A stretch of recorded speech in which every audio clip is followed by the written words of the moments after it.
My family thought it'd be hilarious to leave me stranded in another state. Let's see if he can find his way back. They laughed as they drove off without me. I never went back. 16 years later, they finally tracked me down. And I woke up to 101 missed calls. My own family, the people who were supposed to protect me, left me for dead at a gas station in Wyoming. They thought it was hilarious, a prank that would finally toughen me up. But their laughter faded in my rearview mirror, and I never looked back, not for 16 long years. Hi, I'm Hazel, and my entire future was forged in the fiery crucible of that betrayal. The family who abandoned me that day eventually found me, but by then, I wasn't the same person they'd left behind. This isn't just my story, it's a testament to how being utterly discarded led me to finally find myself. Let's get into it. Growing up in the Reynolds house, you learned early on to develop a thick skin. My parents, Barbara and Richard, were big believers in toughening up their kids through constant jokes, though it felt more like emotional warfare. My brothers, Brett and Craig, were their perfect apprentices. It was a family dynamic where someone always had to be the target, and that someone was almost always me. Our family photo albums? Filled with moments that looked like celebrations, but felt like pure humiliation. My 10th birthday, where they convinced me no one was coming, then surprised me after I'd cried for hours. My middle school graduation, when they pretended to forget and showed up intentionally late. High school prom night, when they gave my date the wrong address. Every single incident was followed by the same infuriating chorus. Can't you take a joke, Hazel? We're just having fun. Mom's cruelty was more subtle, sharper. As I hit my teenage years, she'd hit me with backhanded compliments about my appearance. That dress would look beautiful on you if you lost 15 pounds, or your face would be pretty if you smiled more and fixed your skin. Dad, on the other hand, just laughed the loudest whenever Brett or Craig pulled a prank on me. Brett, the oldest at 32, worked in Dad's insurance firm, groomed to take over. Craig, 30, handled the marketing. Both had fully absorbed our parents' twisted idea that emotional torment somehow bonded a family.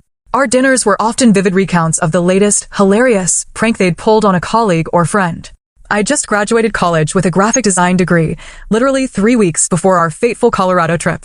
The unspoken expectation, of course, was that I'd join the family business, designing their marketing materials and websites. I'd already mentioned applying to creative agencies in Chicago, where we lived, but my parents dismissed it. You can do your little art projects for the company, Mom had said at my graduation dinner. It'll be so much more stable than trying to make it on your own. Truth be told, financial reality made true independence tough. College had left me with student loans, and my parents had strategically kept me dependent, paying for my apartment, but constantly reminding me that their support could vanish if I wasn't appreciative enough. I was working part-time at a coffee shop, but nowhere near able to support myself fully.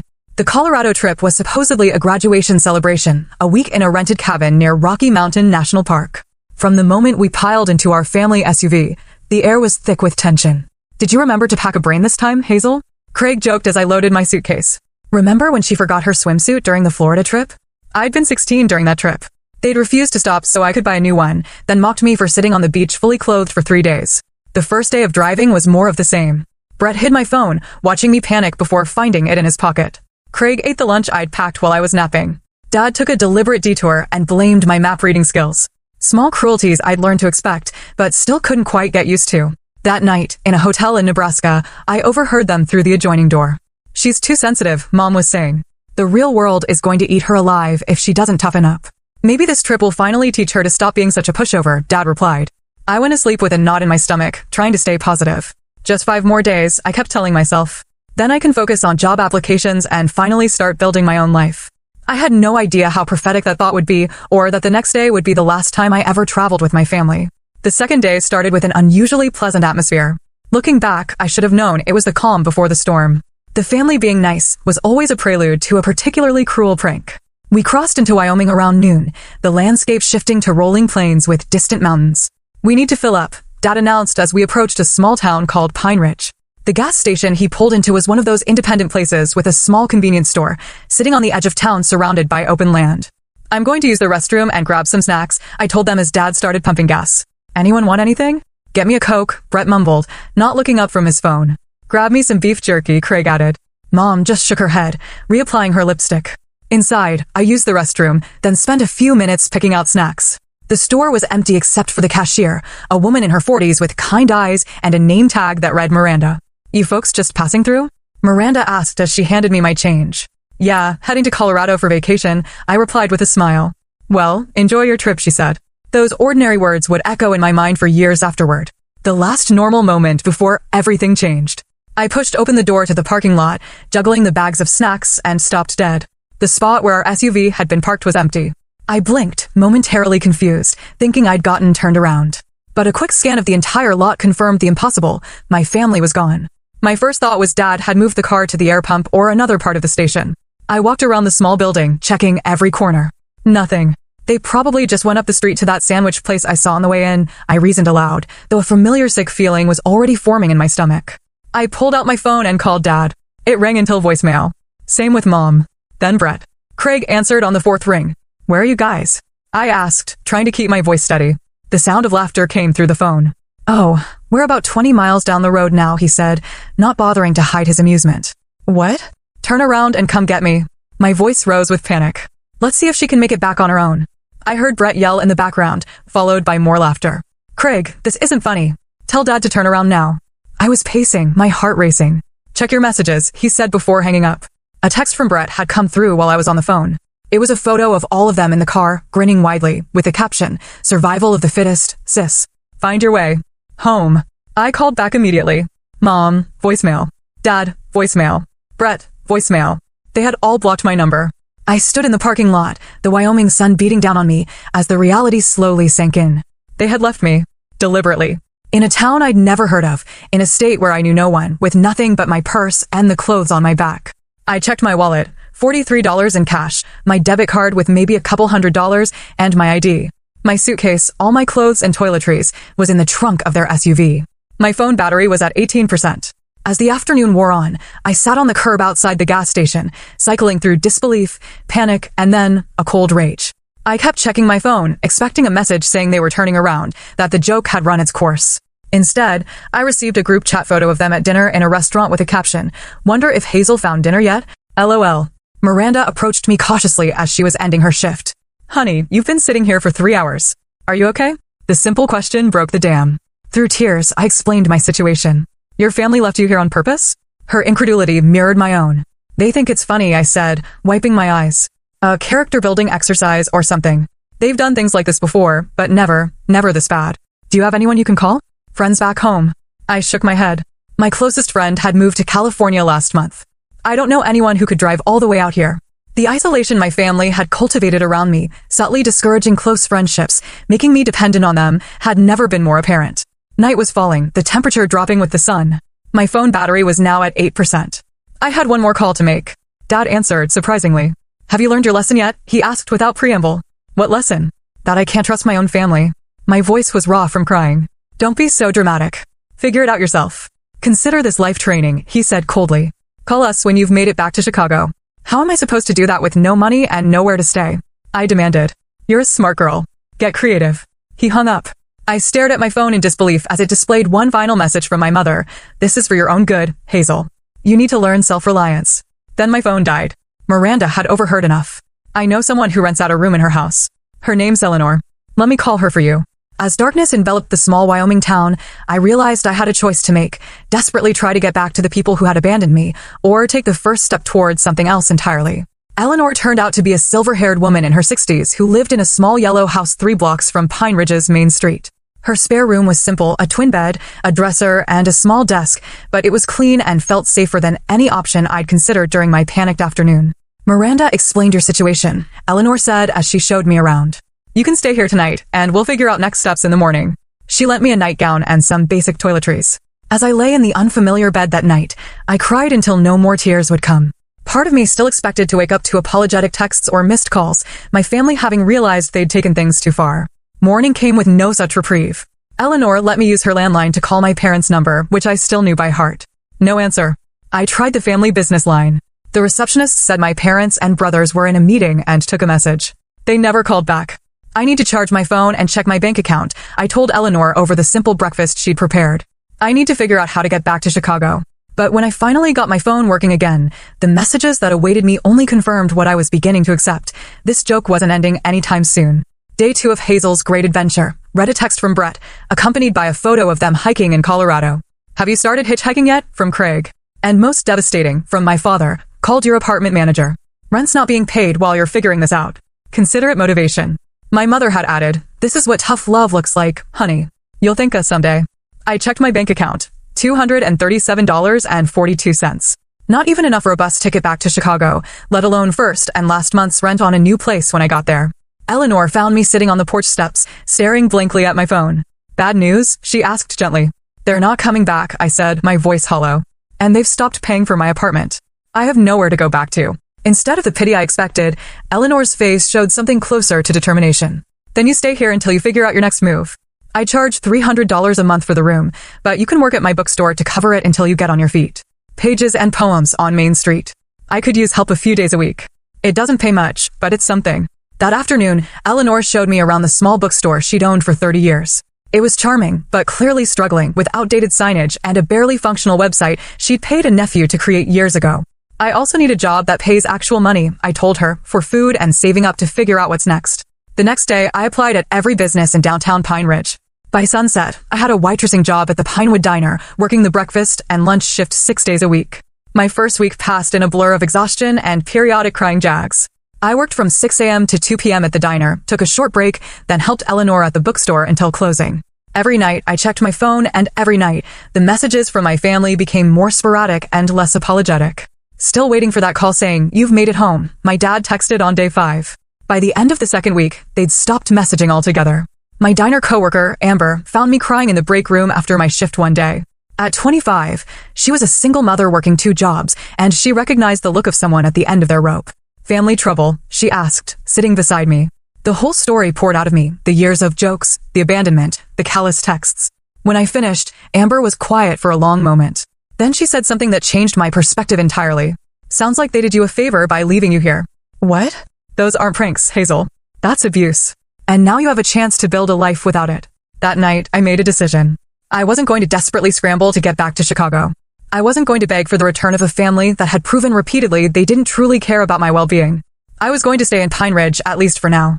The next day, I used the bookstore's computer to email my college professors, explaining my situation and asking for references. I created a new email address, one my family didn't know. I began researching how to replace my ID documents, which were back in my apartment in Chicago. "You're good with design, right?" Eleanor asked me one evening as we were closing up the store. The store could use new flyers and maybe some social media help. It was the first chance I'd had to use my degree since graduating. I created a fresh, modern flyer for an upcoming author event, and Eleanor was thrilled. "You should meet Mason," she said. "He does web development for businesses around town. He might have some work for someone with your skills." Mason turned out to be a bearded 30-something who worked remotely for tech companies, choosing to live in the small town for its low cost of living and outdoor access. He took one look at my portfolio from college and nodded approvingly. "I could use someone to handle the visual side of some client projects," he said. "I'm terrible at anything requiring artistic talent. Want to learn some coding while you're at it? Might make you more marketable." For the first time since being abandoned, I felt a glimmer of hope, not just for survival, but for building something meaningful. My family had thrown me away, expecting me to come crawling back. Instead, I was finding my footing on my own terms. As my first month in Pine Ridge came to a close, I received a final text from my mother. "This silence is very immature, Hazel. Call us when you've grown up." I blocked their numbers one by one and turned my focus toward the future.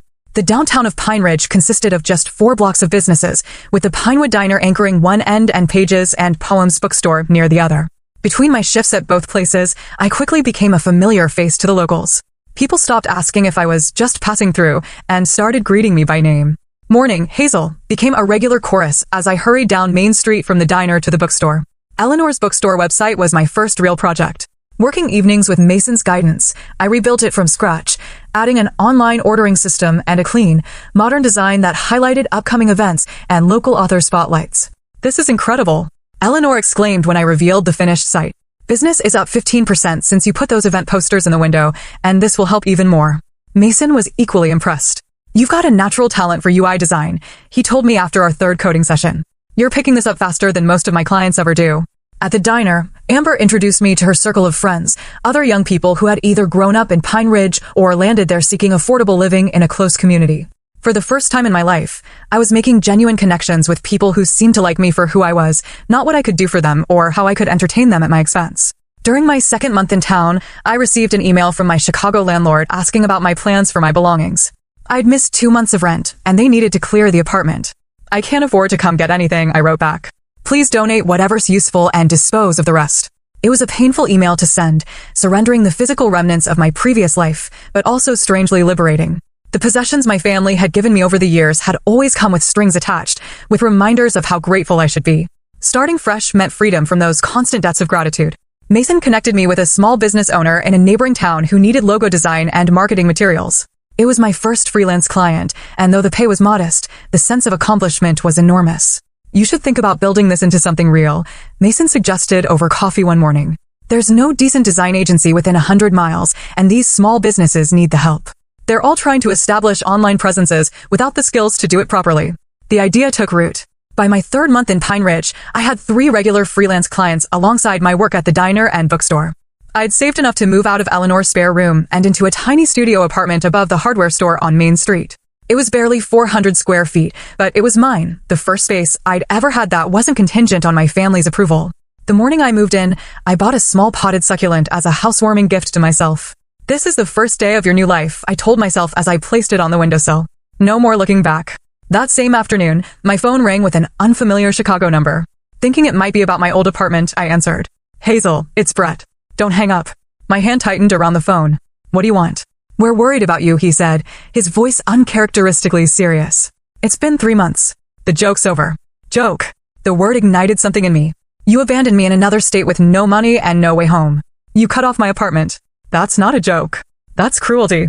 Come on, we thought you'd find a way back within a week. When you didn't call, we figured you were just being stubborn. I'm not coming back, Brett, I said firmly. I've started over. Don't be ridiculous. What are you doing for money? Where are you living? The familiar condescension in his voice strengthened my resolve. I have a job. 2, actually, plus freelance design clients. I have my own apartment. I'm doing fine without any of you. There was a long pause. Mom and Dad want to talk to you. I don't want to talk to them. Or you. Don't call me again. I hung up and immediately blocked the number. Then I sat on my new secondhand couch and shook with a mixture of anger and pride. They had expected me to fail, to beg for rescue. Instead, I was building something they had never believed I could. Over the next few months, they tried reaching me through various means, emails from new addresses, calls from different numbers, even a letter to the diner after someone apparently told them where I worked. I ignored them all. By the 6-month mark, I had built enough of a client base to quit the diner and focus entirely on design work and helping Eleanor with a bookstore. Mason and I had developed a business partnership of sorts, with him handling web development and me managing design for joint clients. You know what you should do? Mason said one evening as we finished a client project. Register a business name. Make this official. The next day, I filed the paperwork for New Horizon Design Studio. As my first year in Pine Ridge approached, I found myself reflecting on how completely my life had transformed. The scared, stranded young woman crying outside a gas station was now a business owner with friends, colleagues, and a community that valued her. The family that had discarded me had inadvertently given me the push I needed to discover my own strength. When Eleanor hosted a small gathering at the bookstore to celebrate the 1-year anniversary of my redesigned website and, privately, my year in Pine Ridge, I looked around at the faces of people who had become my chosen family. Amber with her young son. Mason, the regular bookstore customers who had become friends. Even Miranda from the gas station. I realized I had built something my biological family had never given me, a circle of genuine connection based on mutual respect rather than power. And humiliation. To new beginnings. Eleanor toasted, raising her glass of sparkling cider. And to finding home, I added, in the place you least expected. 2 years after being abandoned in Pine Ridge, my design business had grown enough that I occasionally traveled to meet with larger clients in nearby cities. It was during one such trip to Denver that my carefully constructed new life collided with the past I'd been avoiding. I was sitting in a coffee shop near the 16th Street Mall, preparing for a client meeting, when a familiar voice cut through the ambient noise. Hazel? Is that you? I looked up to see my brother Brett standing 3 feet away, his expression a mixture of shock and disbelief. He was dressed in a business suit, clearly in Denver for work himself. Brett. My voice came out steadier than I felt. Holy shit, it is you. He pulled out the chair across from me and sat down without asking. We've been looking for you for over a year. I wasn't lost, I replied, closing my laptop. I chose to stay away. Brett looked me over, taking in my professional attire, the portfolio beside my computer, the confidence I now carried. You look different. I am different. I took a sip of my coffee to hide the trembling in my hands. What are you doing in Denver? Insurance conference. Dad and I are presenting tomorrow. He leaned forward. Hazel, you need to come home. This has gone on long enough. This isn't a standoff, Brett. This is my life now. I have a business, clients, friends in Wyoming. He scoffed. Come on, Wyoming? The familiar dismissal in his tone rekindled old anger. The place you all left me for, Dad. Don't be so dramatic. We knew you had your phone and money. I had $43 and a phone that died the same day you abandoned me, I said flatly. You cut off my apartment. You left me with nothing. Brett had the decency to look uncomfortable. Look, things got out of hand. We thought you'd find a way back within a few days, a week tops. When you didn't call, Dad figured you were staying with a friend, teaching us a lesson. By the time we realized you really weren't coming back, it had been 6 months. And then you started looking for me out of concern? The skepticism in my voice was clear. Mom was worried sick. She couldn't sleep. Strange, since she texted me that abandoning me was tough love and I should grow up. Brett sighed. Can we start over? The family misses you. Dad's retiring next year, and he wants to make amends before he does. Make amends? I gave a short, humorless laugh. For a lifetime of humiliation disguised as humor, culminating in abandonment? How exactly does he plan to do that? Just come back for a visit. See everyone. They've changed, Hazel. Years of suppressed emotions, the hurt, the anger, the sense of betrayal, suddenly rushed to the surface. They haven't changed, Brett. And neither have you. You're sitting here, in another state, trying to convince me that deliberately leaving your sister stranded was somehow justified, that I should just forgive and forget because it's convenient for all of you now. My voice had risen, and nearby customers were glancing our way. I didn't care. Do you have any idea what that felt like? To stand in that parking lot, realizing my family had decided I was disposable? To see those texts laughing about whether I'd found dinner while I was panicking about where I would sleep? Brett's expression hardened. Keep your voice down. You're making a scene. A scene? That's what you're worried about. I stood up, gathering my things. This conversation is over. Brett grabbed my wrist. You don't get to walk away. The family has been worried sick. Do you know what people think happened to you? There are rumors you had a breakdown, that you're living on the streets. Is that what you want people to think? I yanked my arm free. I don't care what people think. I care about building a life where I'm not constantly belittled and manipulated by the people who are supposed to love me. You always were too sensitive. Brett snapped, his friendly facade crumbling. This is why we had to toughen you up. You fall apart at the slightest criticism. Criticism? I was nearly shouting now. You call abandonment criticism? You call mocking a terrified young woman toughening her up. If you don't come home willingly, I'll tell everyone what really happened, Brett threatened, his voice low. How you had a meltdown over a simple joke and ran away from your family. How you've been hiding out all this time, ignoring your dying father's attempts to reconcile. Dad is dying? For a moment, concern overrode my anger. Brett's slight hesitation told me everything. He's not in good health, he amended.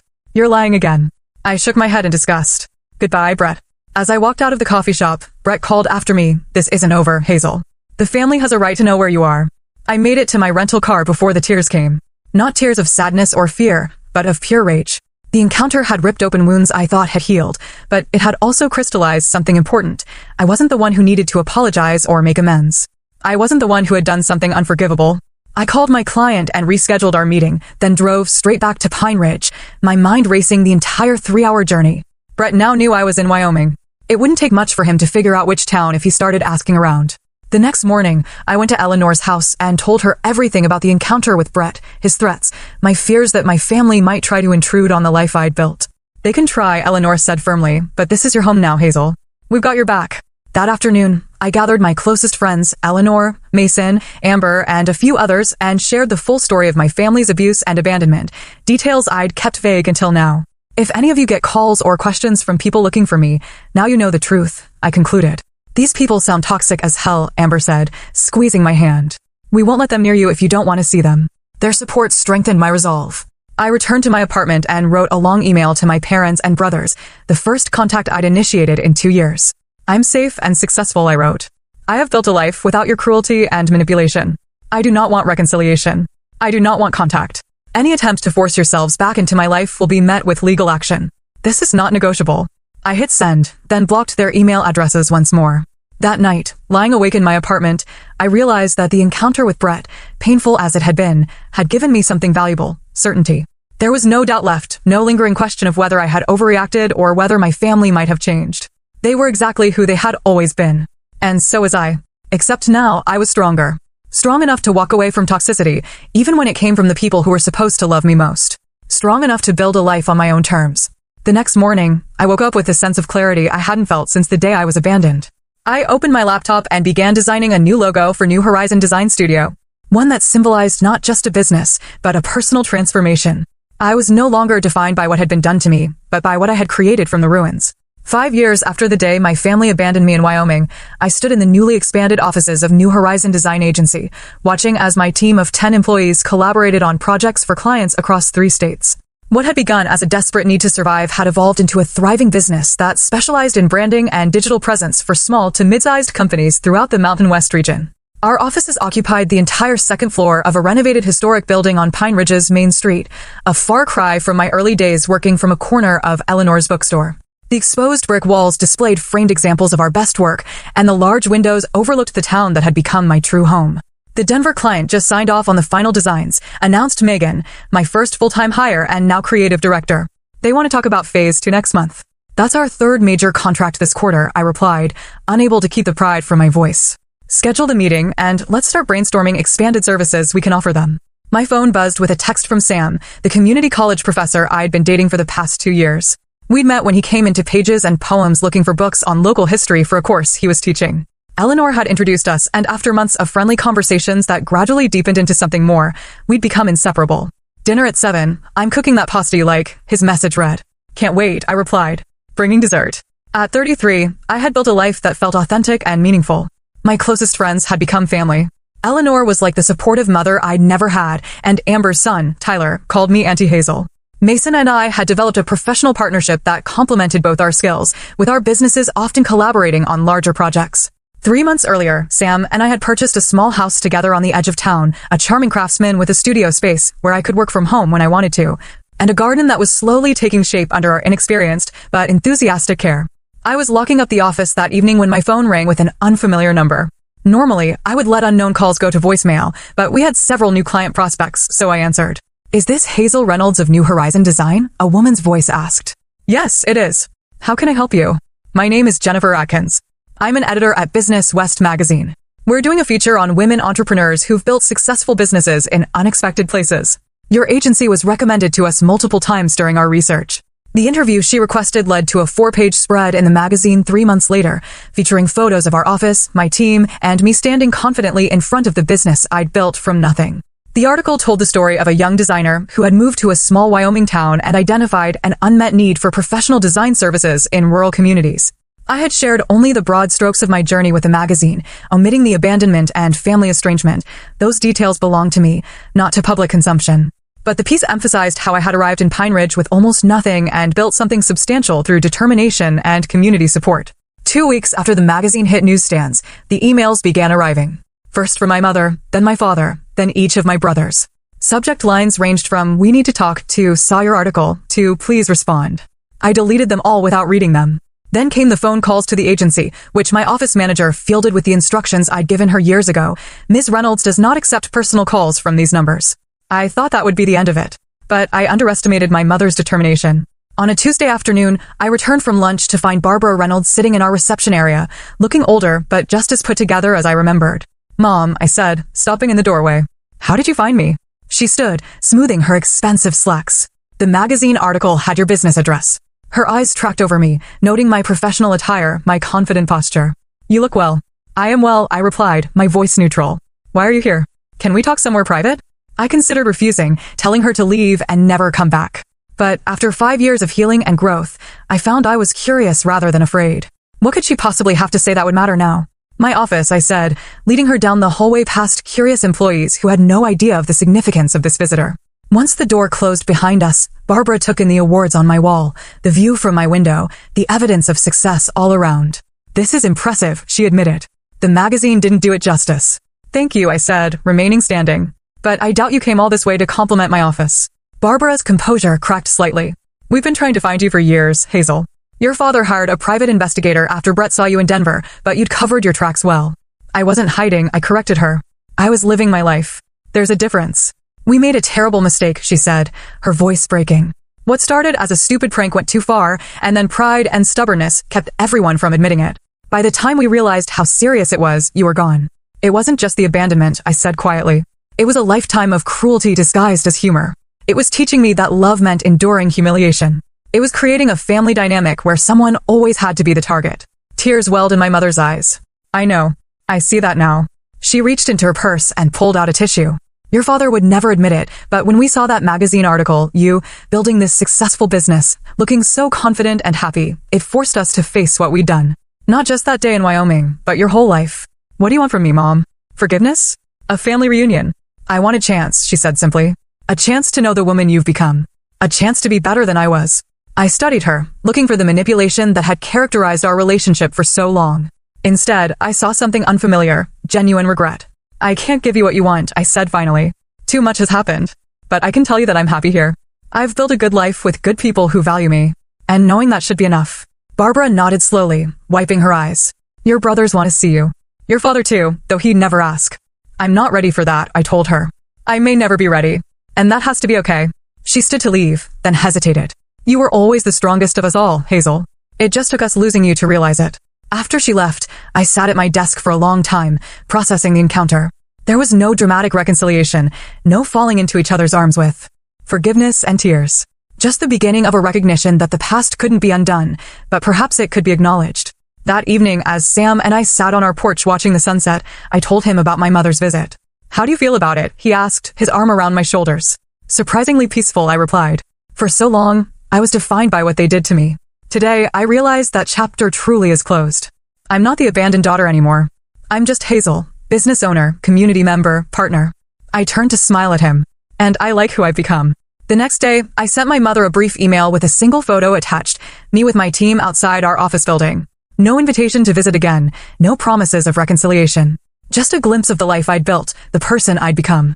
It was all I was ready to give, and for the first time in my life, that felt like enough. 16 years after being abandoned at that Wyoming gas station, I stood in my kitchen, staring at a certified letter that had just arrived. The return address was from a law firm in Chicago that I didn't recognize. With a sense of trepidation, I opened it. Dear Miss Reynolds, it began. We represent the estate of Richard and Barbara Reynolds. We are writing to inform you that Reynolds Insurance Group has been sold, and as per your parents' instructions, the proceeds are to be divided equally among their 3 children. I sat down at the counter, my legs suddenly unsteady. The letter continued with legal details and a request for contact to arrange the transfer of funds, a substantial amount, according to the preliminary figures included. Sam found me still sitting there 10 minutes later when he came home from work. What's wrong? He asked, setting down his briefcase. My parents sold the family business, I said, passing him the letter. They're splitting the money between Brett, Craig, and me. Sam read quickly, his eyebrows rising at the amount. That's unexpected. There's more, I said, holding up an envelope that had been enclosed with the legal documents, a personal letter from my mother. I hadn't opened it yet, unsure if I wanted to know what it contained.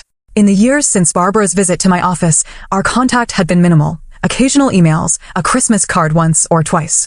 I had maintained firm boundaries, rebuffing attempts at deeper reconciliation while acknowledging the small steps toward change I had observed. Do you want me to leave you alone to read it? Sam asked. I shook my head. Stay, please. The letter inside was handwritten on my mother's personal stationery. Dear Hazel, it read. By the time you receive this, the sale of the business will be complete. Your father has finally retired, somewhat against his will, as his health isn't what it once was. We've decided to move to Arizona for the climate. Before we leave Chicago, we're hosting a family gathering at the house. Brett and Craig will both be there with their families. Brett has 3 children now that you've never met. Craig got married last year. I know you've kept your distance, and I understand why, but things have changed, Hazel. Your father may not say it in so many words, but the decision to include you equally in the proceeds from the business sale was his. He recognizes, in his way, the gravity of what happened all those years ago. We would very much like you to attend the gathering next month. No pressure, no expectations. Just a chance to close old chapters before new ones begin. With love, Mom. She had included the date, time, and address, along with her cell phone number. I folded the letter carefully and slid it back into the envelope. Are you going to go? Sam asked gently. I don't know, I admitted. Part of me wants to see what 16 years has done to all of them. Another part thinks it's better to leave the past in the past. Over the next few days, I found myself thinking about the invitation constantly. New Horizon Design was thriving, with offices now in 3 states. Sam and I had been married for 8 years, with twin daughters who had just turned 6. My life in Wyoming was rich and fulfilling, built on genuine connections and mutual respect. Did I want to risk reopening old wounds? Did I want my daughters to know the family that had discarded their mother so carelessly? What would you tell Lily and Emma if they asked why they've never met your parents? Sam asked one night as we discussed the invitation again. It was a fair question. Our daughters knew about Sam's family, who visited a couple times a year from Montana. They had asked about my family occasionally, and I'd always given vague answers about them living far away. I would tell them that sometimes families hurt each other in ways that can't be easily fixed, I said slowly. But I would also tell them that people can change, and that forgiveness is possible, even without forgetting. Do you believe that? Sam asked, that your family has changed. I thought about the tentative emails over the years, the careful respect for my boundaries, the equal inheritance that could have easily excluded me. I think they've tried, I said finally. Whether it's enough, I don't know. After much deliberation, I decided to attend the gathering, but on my terms. I would go alone, leaving Sam and the girls in Wyoming. I would book a hotel rather than staying at the family home, and I would limit my visit to just the day of the event, flying in that morning and out the next. The house looked exactly as I remembered it, a large colonial in one of Chicago's affluent suburbs. As the Uber dropped me off, I took a deep breath, straightened my shoulders, and walked up the familiar path to the front door. My mother answered my knock, her face lighting up with carefully restrained joy. "Hazel, you came." "I did," I said, accepting her brief hug with what composure I could manage. The gathering was smaller than I expected, just my parents, my brothers, and their immediate families. Brett's 3 children raced around the backyard, while Craig's wife, Allison, helped my mother bring food to the patio table. My father stood when I entered the backyard, looking much older than I remembered. The competent, sometimes cruel man who had dominated my childhood seemed diminished somehow, his frame thinner, his movements more careful. "Hazel," he said, his voice gruff with emotion he'd never been comfortable showing. "Dad," I replied with a nod. The initial awkwardness gradually eased as the afternoon progressed. Brett's children, curious about their aunt who had lived in the mountains, peppered me with questions about Wyoming. Craig, more subdued than I remembered, asked thoughtful questions about my business. No one mentioned the abandonment directly, but it hung in the air between us, the unspoken reason for our 16-year separation.